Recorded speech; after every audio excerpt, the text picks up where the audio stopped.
Okay, candidate information.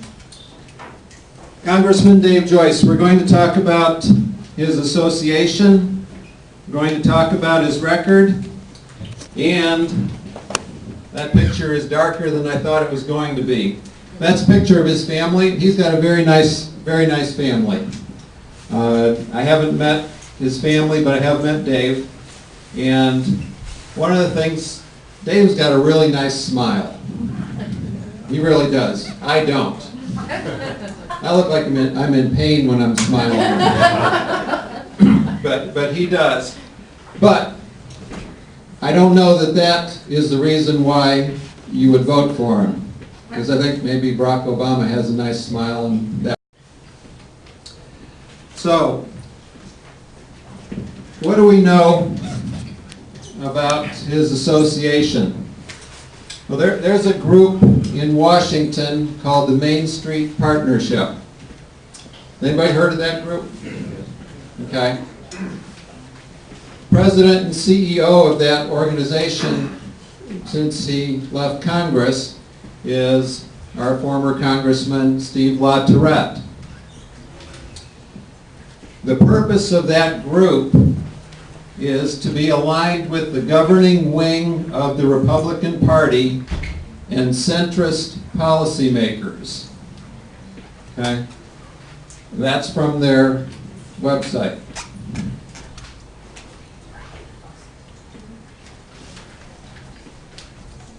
And just that LaTourette has served in that capacity since January 2013. He said there that they look forward to working with our centrist Republican members and engaging fair-minded independents and Democrats who want to help do what is right for this country. So I think the only group that is excluded there are the kind of the Tea Party folks. So those are the ones he wants to work with, are the centrist Republicans. He also stated that he thought that John Boehner's election as Speaker of the House was good for the Republican Party and good for our country. I've not always shared that opinion.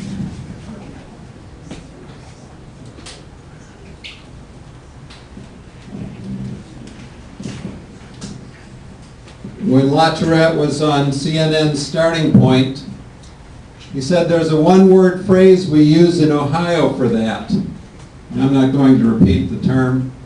When asked whether he bought a Tea Party leader's line that that group is the nation's last best hope to restore America's founding principles. I strongly disagree with him on that, because it is folks like you who understand the founding principles of America.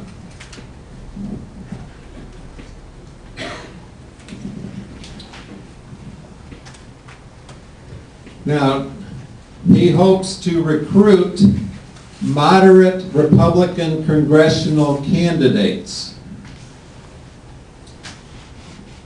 He wants to recruit moderate Republican congressional candidates, and he's skeptical that the Tea Party wing is through challenging Boehner and the House leadership. He's got one part of that right, doesn't he? Yeah. We are not done challenging that leadership.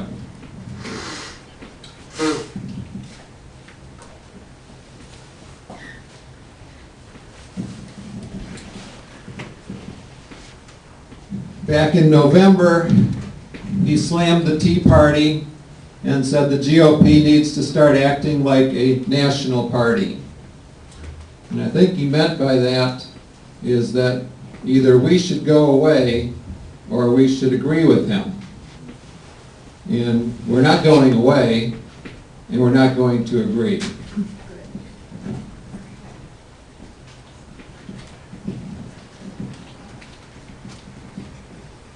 And after he left office, one day after that, he slammed the GOP House members who didn't support John Boehner for Speaker. Those happen to be the more conservative members. Now, what is this group doing?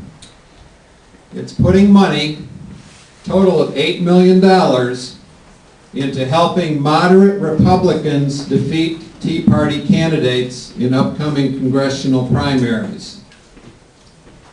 So he's putting his money, well, somebody else's money, where his mouth is, and the specific purpose of helping moderate Republicans defeat Tea Party candidates.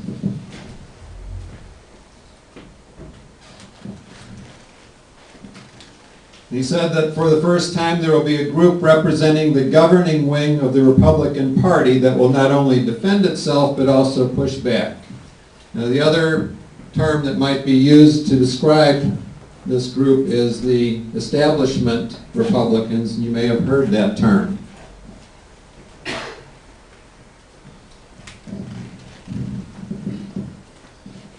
And I found this one to be somewhat interesting. The reason that Harry Reid and the Democrats control the U.S. Senate is thanks to the efforts of the Club for Growth, Freedom Works, and the Tea Party. And I don't think that's true. Matter of fact, there were several races where the Republican establishment decided that it would be better to lose the race than for a Tea Party conservative to win. And that was certainly true in Virginia, in the race for governor, where Ken Cuccinelli, a good conservative man, ran, and the National Republican Party donated very little money to his campaign, much less than what they had done in the previous campaign for governor.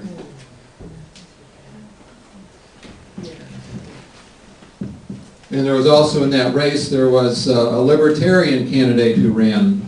He wasn't all that libertarian, but he drew away conservative votes from Cuccinelli. Not sure how that all came about. But in July of 2012, La Tourette decried the refusal of conservatives to support bloated farm and highway spending bills. That's the problem with conservatives. They're just not into spending other people's money.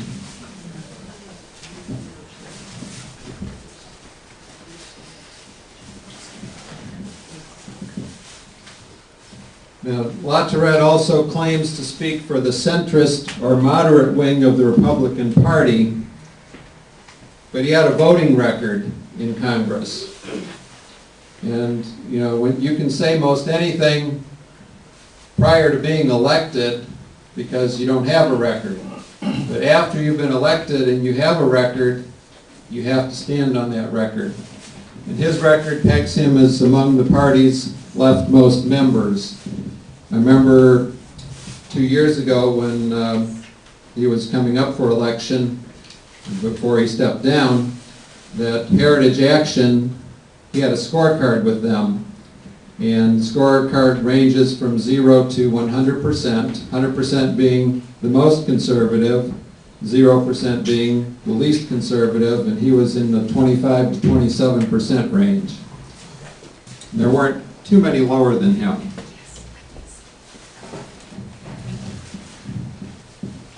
Now this quote was particularly interesting. Along with Representative David Joyce, who is referred to here as La Tourette's hand-picked replacement for his former district. He had another candidate who was one of 6 that they've already endorsed for 2014. So all the way back in ancient history of 2012, when Representative La Tourette decided not to run, he made that announcement after the time period that there would be a primary to select his replacement. That replacement then was selected by however many GOP chairmen and secretaries from the various Republican county leaders. And I was there when they made the announcement, and they were all unanimous, and they all picked Dave Joyce, and it just seemed like there was maybe some connection between Dave Joyce and Steve LaTourette. Now, Dave Joyce and Steve LaTourette, from my understanding, are friends, since Dave Joyce was in LaTourette's wedding party when he got married the second time.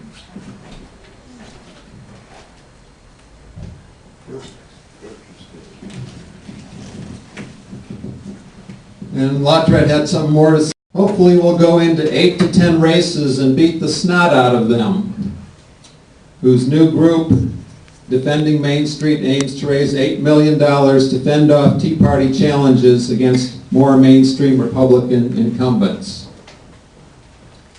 I think it's pretty clear which side of the aisle he's on.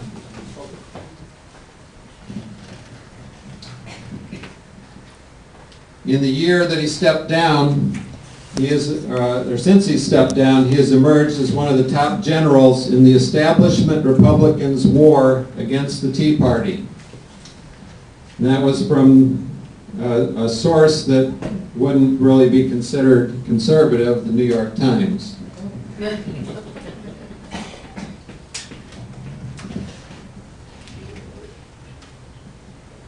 Again, the Main Street Partnership's effort to raise millions of dollars to protect centrist Republicans from Tea Party challengers. Interesting to note, it has also helped draw clients to a separate lobbying office Mr. LaTourette and his wife have set up across the street from the Capitol. And my recollection is that when he stepped down, he wasn't going to be a lobbyist, at least for a year, because he wasn't allowed to be a lobbyist for a year, but he's setting it up to do that.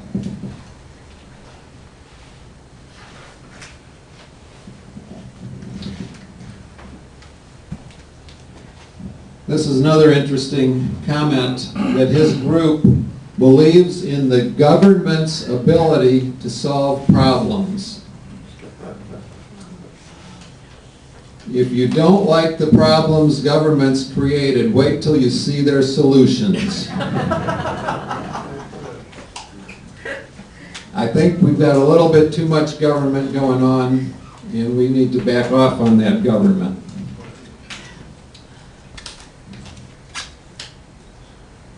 Again, he wants to challenge or to protect the incumbent moderate Republicans. And he says that they want their party back. I think they've kind of got control of it, and they're concerned about losing the control of it.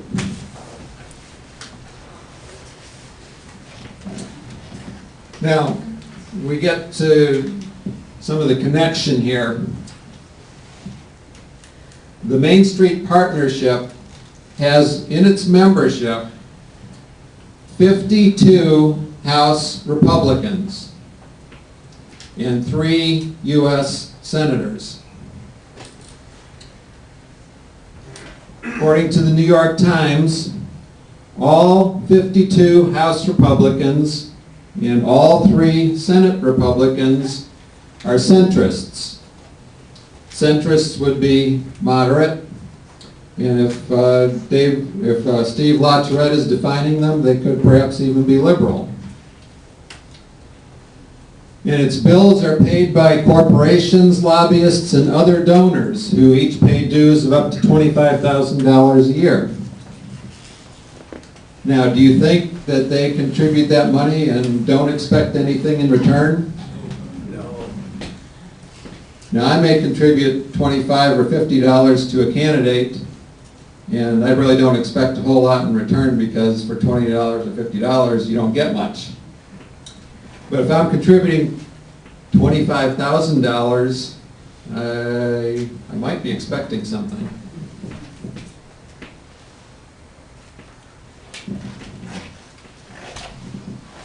Now, technically, La Tourette is not registered as a lobbyist because there's a one-year ban on congressmen from becoming lobbyists after they leave Congress. But I think that time period will have expired by now. But interestingly enough, his wife and his former legislative aide registered as lobbyists for McDonald Hopkins Government Strategies, the new Washington subsidiary of an Ohio-based law firm that Mr. La Tourette established. So while he himself was not the lobbyist, his wife and a former legislative aide were lobbyists. Now there's not that much of a, I mean, it doesn't take too far to go from Mrs. La Tourette to Mr. La Tourette. And if one has influence, perhaps the other does as well.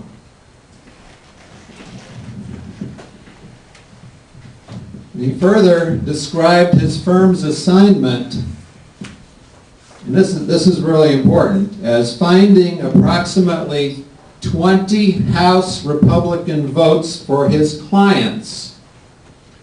His clients are the ones that are donating the money. The minimum count needed, along with the Democrats in the House, to get legislation his clients want passed. There are 193 or so Democrats in there, and so you need about 20 Republican votes to get things passed. And interestingly enough, his lobbying firm is at times targeting the same lawmakers that his group is helping to stay in office. He's targeting to get bills passed, to get their vote from the ones he's helping to stay in office.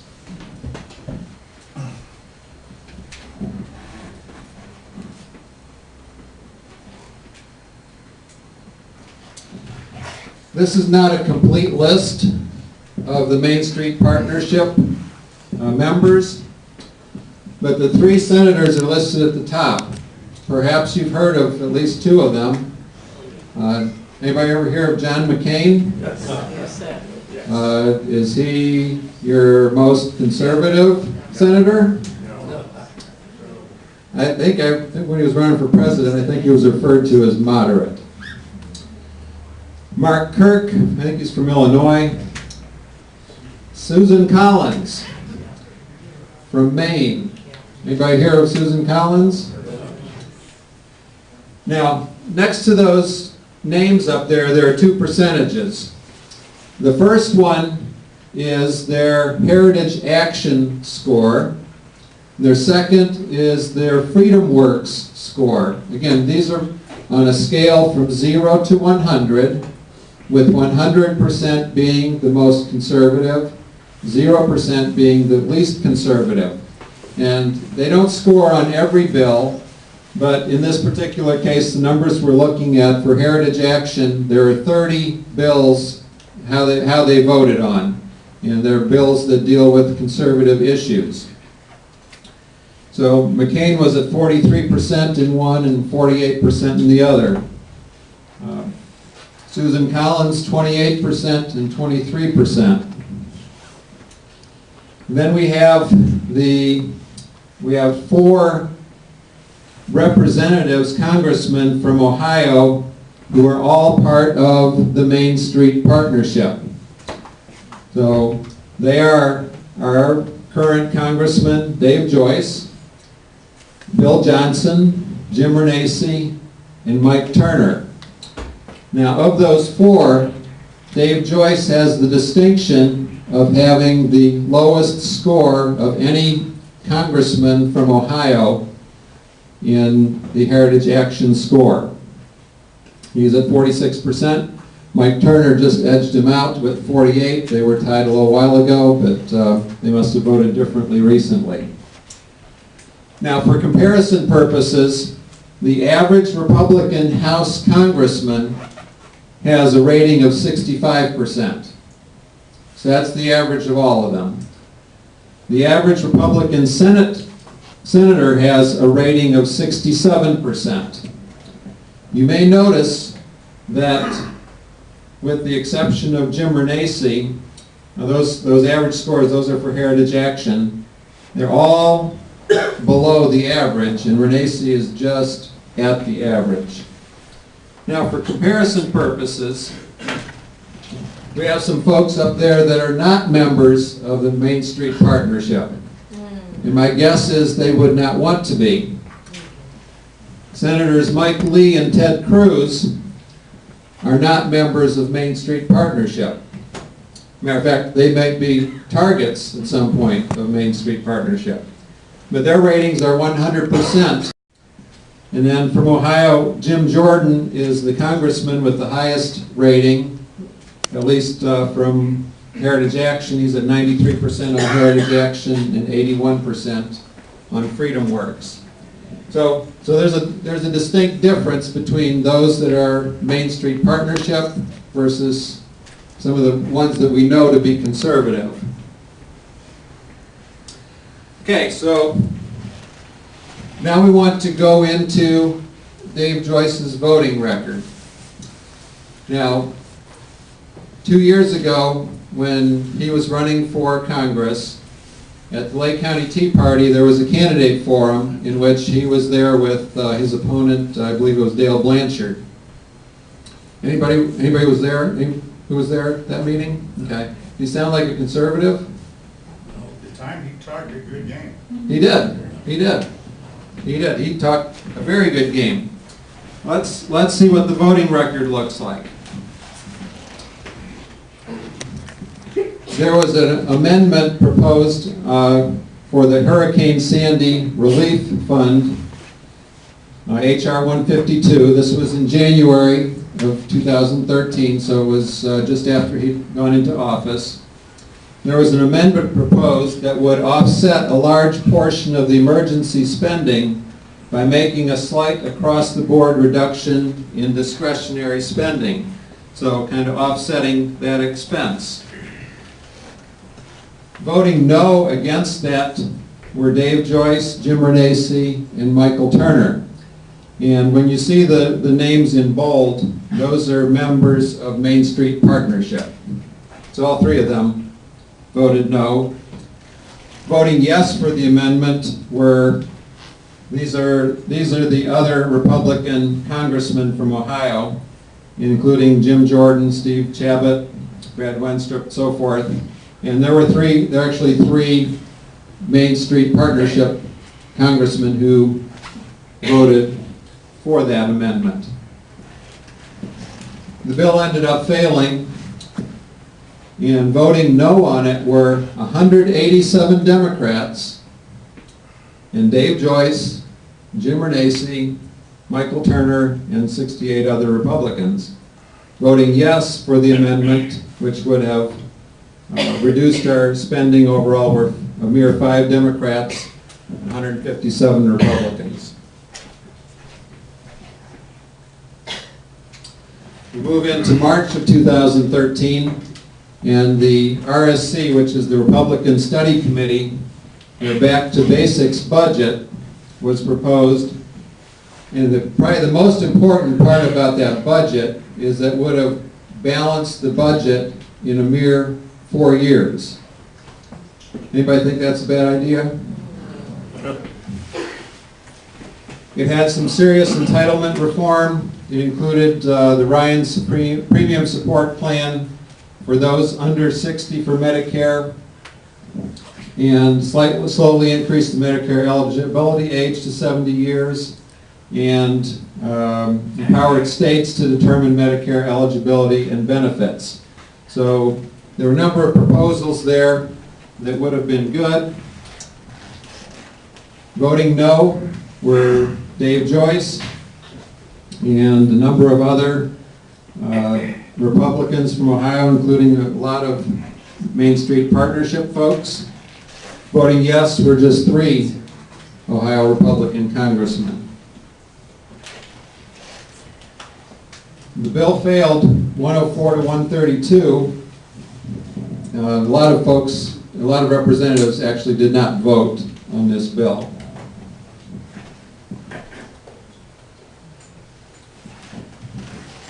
And in June of 2013, there was a farm bill. Now, a lot of times the names of these bills really are very deceiving. And this really should be called the food stamp bill, because 80% of it deals with food stamps and 20% of it deals with farms in terms of the money. Because food stamps account for 80% of the bill's nearly $1 trillion in projected spending. And the bill is a combination of agricultural policy and welfare. Now, who are the recipients of this government largesse? Well, direct corporate welfare for insurance companies, farm corporations, and special carve-outs and price supports for specific industries with the best lobbyists. So the best lobbyists get our money. Is there something wrong with that? So who would have voted for that? Surprisingly enough, Dave Joyce's name appears again, along with 5 other Main Street Partnership Republicans. Voting no is this same trio that shows up a number of times. The bill failed, 195 to 234. Voting against the bill were 172 Democrats and 62 Republicans. Now, and voting for it were 171 Republicans and only 24 Democrats. So, do you think there's some lobbying going on this one? I think that good possibility of that. Then there was an alternative energy amendment. Anybody ever hear of any failed green energy companies supported by our government? Oh, maybe you have. I kind of thought maybe you had. Well, this amendment would have cut out $1.5 billion from various research and development programs for alternative energy, which is sometimes these dollars for alternative energy can be confused with giving money to Obama's supporters. So the perspective of the person offering the bill is that the free market can take care of developing new energies and energy sources, and we don't need to have the government picking winners and losers in this venture. And in particular, the only ones that win are the ones who get the money because their companies end up folding and they don't accomplish anything anyway, other than walking away with their money.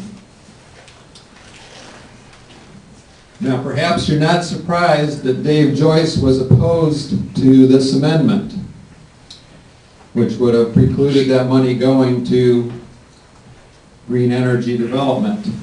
There were a number of others. There were 5 of the Main Street Partnership folks there. The bill failed 115 to 300.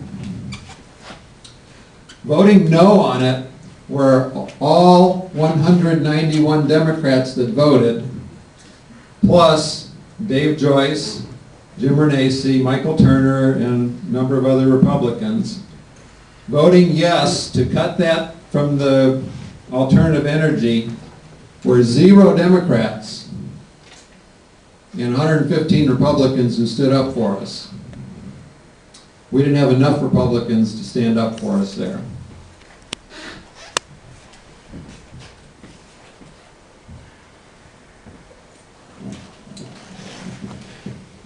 Then the NSA amendment.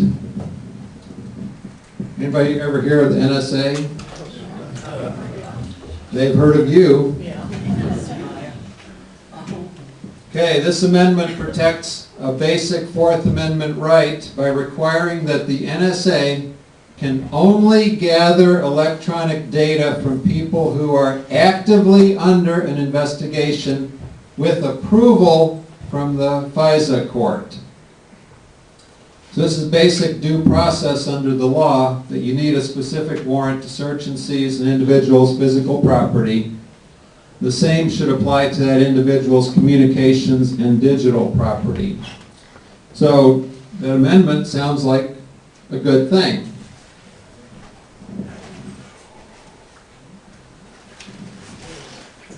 A number of congressmen from Ohio didn't think it was. Dave Joyce. There were 3 that thought that was good. And the bill failed.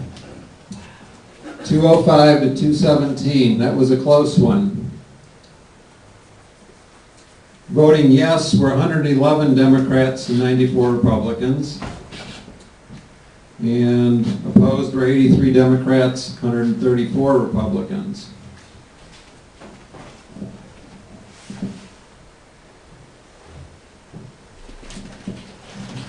Continuing resolution, October of last year. Anybody remember the government shutdown? Okay. This is the bill that reopened the government, and it funded the government fully, including funding Obamacare.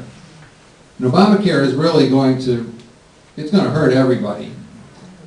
And, you know, if there's a little pain associated with defunding it, shutting down the government or whatever, it's well worth that short-term pain to avoid the long-term disaster that's going to be. So that funded the government through January of last month, or 15th of last month, and suspended the debt ceiling completely until this month.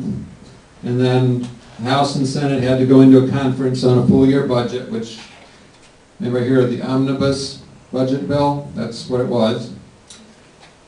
It allows for more uncontrolled spending and debt, no reforms to either, does nothing to address Obamacare, and potentially promises more future spending if a budget agreement is reached. And we'll see that in just a minute. Who was in favor of the continuing resolution?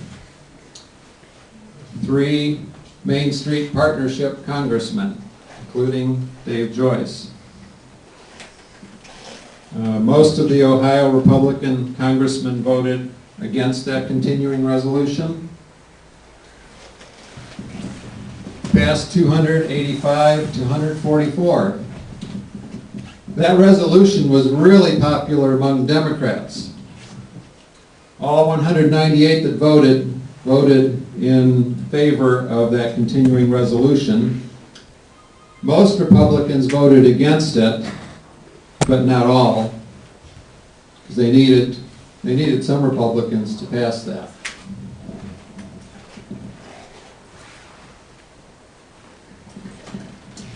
Okay, so we jump forward to January 15th, and we come to the omnibus budget.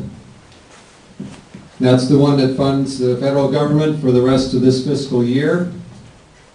Spends $45 billion more than the budget caps established in 2011. Perpetuates the wasteful spending from previous years. And, you know, those congressmen that voted for this thing, they must have been up 24 hours a day reading that thing to find out what was in it, because it was over 1,500 pages and they had about 2 days to read it. So I'm sure, no. Do you really have to pass it to find out what's in it? Yeah, that's right. Yeah.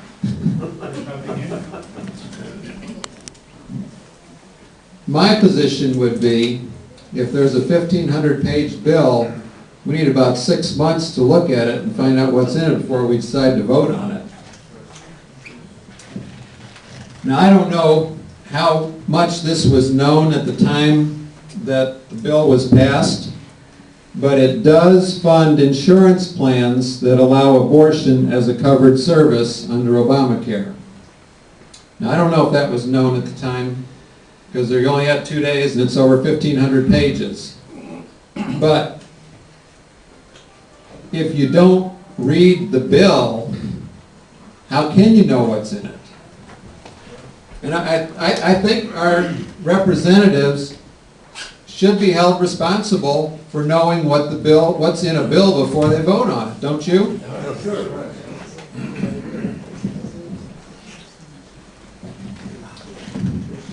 Well, Dave Joyce voted for this omnibus budget, as did most of the Main Street Partnership folks.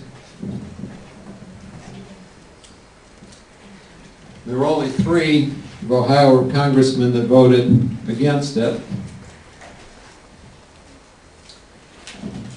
And the bill passed overwhelmingly, 359 to 67. Somehow there were 3 Democrats that voted against it.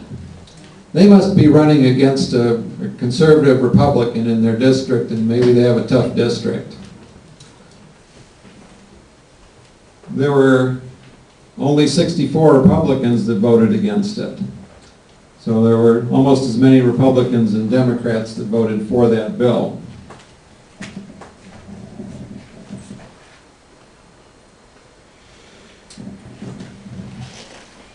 Then the Farm Bill appears again. And this is just 3 weeks ago.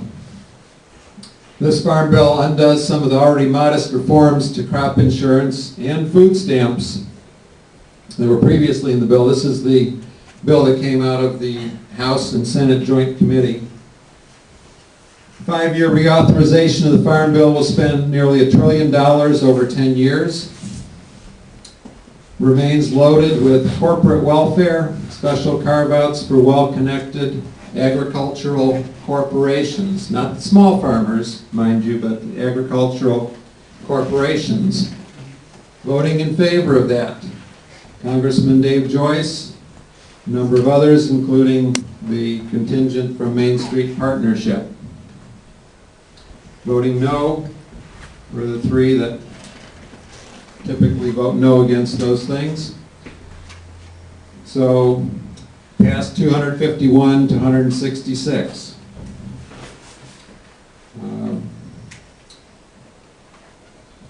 Again, another example. So what's the conclusion?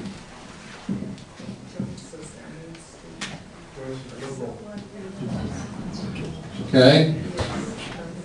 I'm just presenting the facts. You guys draw the conclusions. But Dave Joyce associates with the Main Street Partnership, whose members are liberal to moderate Republicans. I suppose he could get out of that if he wanted to.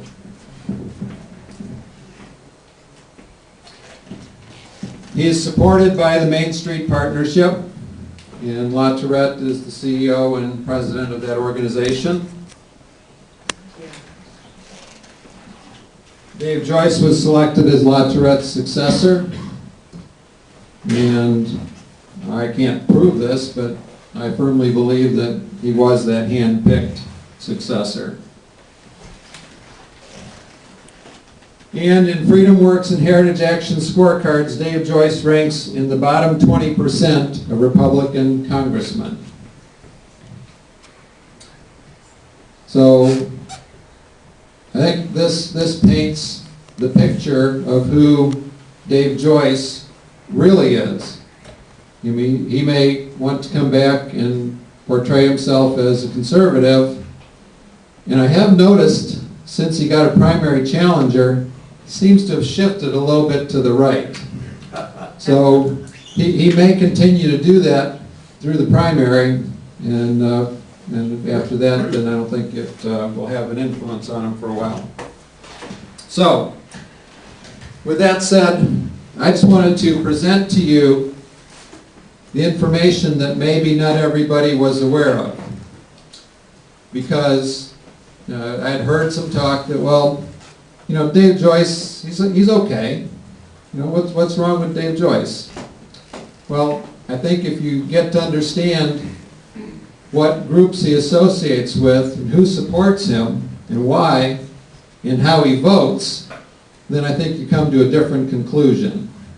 But I will leave that conclusion up to you.